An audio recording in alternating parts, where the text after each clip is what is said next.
حضور صلی اللہ تعالی علیہ وسلم سے اس صحابی نے پوچھا آقا انسان کو ملی ہوئی نعمتوں میں سب سے بڑی نعمت کیا ہے؟ سب سے بڑی نعمت کیا ہے؟ حضور پاک صلی اللہ تعالی علیہ وسلم نے فرمایا نیک اخلاق اسے ملے ہوں تو یہ اللہ کی سب سے بڑی نعمت ہے، سب سے حسین نعمت ہے اس کے پاس۔ اسی لیے لقمان حکیم سے بھی پوچھا گیا، دنیا کے اس حکیم کا تذکرہ کر رہا ہوں جس کو قرآن نے بھی بیان کیا ہے۔ وہ نبی نہیں تھے لیکن ان کی باتیں اتنی حکمت سے بھری ہوئی ہوتی تھیں کہ لقمان نے اپنے بیٹے کو جو نصیحت کی قرآن نے اس کو ایک سورہ میں بیان کیا ہے۔ قرآن پاک میں پورا سورہ لقمان آیا ہے۔ حضرت لقمان کے متعلق مشہور ہے کہ وہ ہر بیماری کا علاج بھی جانتے تھے اور حکمتوں سے بھری باتیں کرتے تھے۔ تو لقمان حکیم سے کسی نے پوچھا کہ نیکی آسان اگر ہے، سب سے آسان اور سب سے اچھی تو وہ کون سی ہے؟ آپ نے کہا انسان دو چیزوں کو اپنا لے، ہر نیکی اس کے لیے آسان ہے، ہر نیکی اس کے لیے آسان ہے۔ کہا دو چیزیں؟ کہا ہاں دو چیزیں وہ اپنا لے۔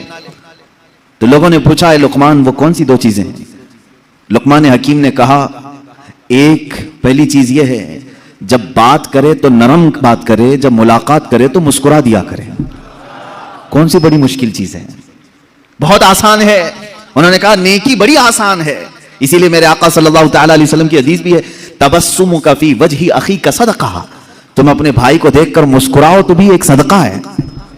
یہ اخلاق حسنہ ہیں، انسان کے کیریکٹر اس کا پتہ بتاتے ہیں۔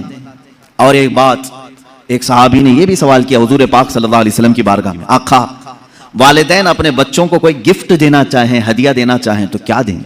حضور پاک صلی اللہ تعالی علیہ وسلم نے فرمایا باپ کی طرف سے دیا ہوا سب سے عظیم تحفہ اخلاق حسنہ ہے۔ اگر کسی بچے کو باپ نے اخلاق دیے ہیں گویا کہ اس نے اپنے بیٹے کو بہت بڑا گفٹ دیا ہے، بہت بڑا تحفہ دیا ہے۔ سمجھ جاؤ مسلمانوں، تم اگر گڈی گڈا لا کر کے بچوں کو بہلا دیتے ہو، ان کے برتھڈے میں کیک کاٹ کر کے ان کا دل بہلا دیتے ہو تو یہ وقتی تحفے ہیں جو ختم ہو جاتے ہیں وقت کے ساتھ، لیکن جو اخلاق حسنہ ہیں وہ ایسا عظیم تحفہ ہے کہ وہ اپنے باپ کا بھی سر ہمیشہ اونچا رکھتا ہے۔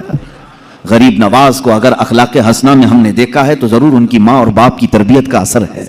غوث اعظم عبد القادر جیلانی رضی اللہ تعالیٰ عنہ کے اخلاق حسنہ کو اگر آج تاریخ میں بیان کیا جاتا ہے تو یقیناً ان کی ماں کا اس میں بڑا کردار ہے۔ ماں باپ کی طرف سے دیا ہوا تحفہ، سب سے بڑا تحفہ کیا ہے؟ اخلاق حسنہ، نیک عادتیں، اچھے اخلاق۔